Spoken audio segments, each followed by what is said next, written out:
ఈ వీడియోలో present continuous tense గురించి డిస్కస్ చేద్దాం. ప్రెజెంట్ కంటిన్యూస్ టెన్స్ యొక్క యూసేజ్ ఎప్పుడు ఉపయోగిస్తాం దాన్ని? ప్రస్తుతం జరుగుతూ ఉన్న పనిని తెలుపడానికి ఈ ప్రెజెంట్ కంటిన్యూస్ టెన్స్ అనే దాన్ని ఉపయోగిస్తాం. ప్రస్తుతం జరుగుతూ ఉన్న పనిని తెలపడానికి ఈ ప్రెజెంట్ కంటిన్యూస్ టెన్స్ని ఉపయోగిస్తాం. ప్రెజెంట్ కంటిన్యూస్ టెన్స్ యొక్క స్ట్రక్చర్ ఎలాగా ఉంటుంది? సబ్జెక్ట్ ప్లస్ యామ్ లేదా ఈజ్ లేదా are plus V1 plus ing form plus object రూపంలో దీని యొక్క ప్రజెంట్ కంటిన్యూస్ టెన్స్ యొక్క స్ట్రక్చర్ అనేది ఉంటుంది.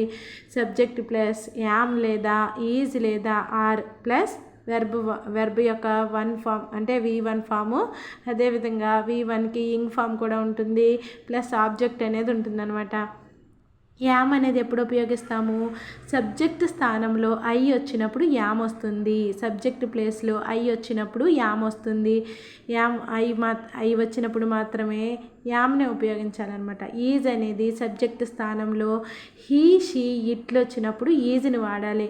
ఆర్ అనేది సబ్జెక్ట్ స్థానంలో వి యు దే వచ్చినప్పుడు మాత్రమే వాడవలను. I am reading newspaper I వచ్చినప్పుడు ఏం వాడాం? యామ్ వాడాం. హీ షీ ఇట్ వచ్చినప్పుడు ఏం వాడాలనుకున్నాం? ఈజ్ వాడాలనుకున్నాం. She is painting doors. Example ఏంటి? She is painting doors.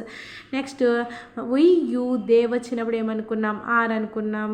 Keywords ఏంటి అంటే మనం కొన్ని కీవర్డ్స్ ఉపయోగించడం ద్వారా ఈ ప్రజెంట్ కంటిన్యూస్ టెన్స్ని ఉపయోగించవచ్చు. ఇవ్వబడిన వాక్యాలలో కొన్ని కీవర్డ్స్ ఉంటాయి కదా, అవి ఉన్నప్పుడు మనకి అది ఏ టెన్స్లో ఉందని భావించవచ్చు?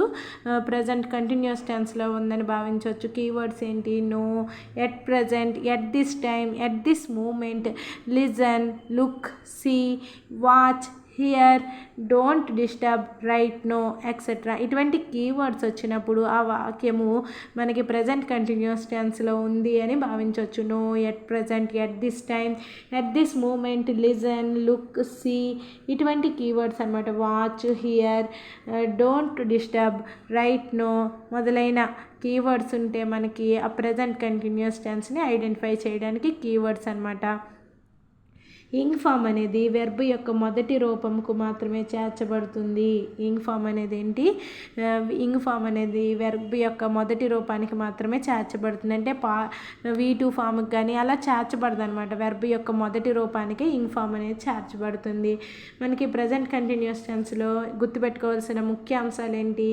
రెండు subjects as well as, together with, along with, in addition to, besides, like, unlike మొదలైన పదాలతో కలపబడి ఉన్నచో మొదటి సబ్జెక్ట్ ప్రకారం వెర్బ్ను రాయాలి. రెండు subjects as well as, together with, along with, in addition to, besides, like, unlike మొదలైన పదాలతోటి కలపబడి ఉంటే రెండు సబ్జెక్ట్స్ అప్పుడు మొదటి సబ్జెక్ట్ ప్రకారమే వెర్బ్ను రాయాలి. ఇక్కడ my uncle along with his friends అని అన్నారు కదా, ఇక్కడ విత్ హిజ్ ఫ్రెండ్స్ ఉందని ఫ్లోరల్ రాయకూడదు. ఇక్కడ సింగులర్లోనే అంటే మై అంకుల్ అంటే సింగులర్ అంటే ఆర్ రాయకూడదు అనమాట, ఈజ్ రాయాలి. మై అంకుల్ అంటే మై అంకుల్ అనేదే మనం పరిగణలోకి తీసుకోవాలి. Next one of my brothers is drawing a picture at this time. ఇక్కడ వన్ ఆఫ్ తర్వాత ఫ్లోరల్ నౌన్ ఉంటుంది కానీ వెర్బ్ మాత్రం సింగులర్లోనే రాయాలి. ఈ పాయింట్ ఒకటి మనం గుర్తుపెట్టుకోవాలన్నమాట. One of my brothers is drawing a picture at this time. ఇక్కడ బ్రదర్స్ అని ఉంది కదా అని ఫ్లోరల్ రాయకూడదు. వన్ ఆఫ్ మై వన్తో స్టార్ట్ అయినప్పుడు మనకి కామన్గా ఏముంటుంది? వన్ ఆఫ్ మై అని వచ్చినప్పుడు ఫ్లోరల్ ఉంటుందన్నమాట. ఫ్లోరల్ ఉంటుందని ఇక్కడ మనం ఆర్ రాయకూడదు, ఈజ్ అనేది రాయాలి. అదొక పాయింట్ మనం గుర్తుపెట్టుకోవాలి. నెక్స్ట్ నెగిటివ్ సెంటెన్స్ వచ్చినప్పుడు ఏంటి అంటే పాజిటివ్ సెంటెన్స్ ఉన్నప్పుడు subject plus am, is, are plus verb V1 plus ing form plus object అనుకున్నాం కదా. నెగిటివ్స్ వచ్చినప్పుడు ఎలా ఉంటుంది? నాట్ ఉంటుంది కదా. Subject plus am, is, are plus not plus verb 1 plus అదే V1 plus ing form plus object. ఇక్కడ దీని యొక్క నెగిటివ్ ఫామ్స్కి ఎగ్జాంపుల్ ఏంటి?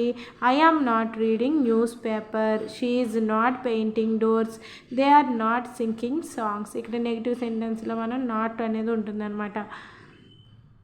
ఫ్రెండ్స్, ఇక్కడతోటి ప్రజెంట్ కంటిన్యూస్ కంప్లీట్ అయింది. Stay tuned and keep watching biology for DSC.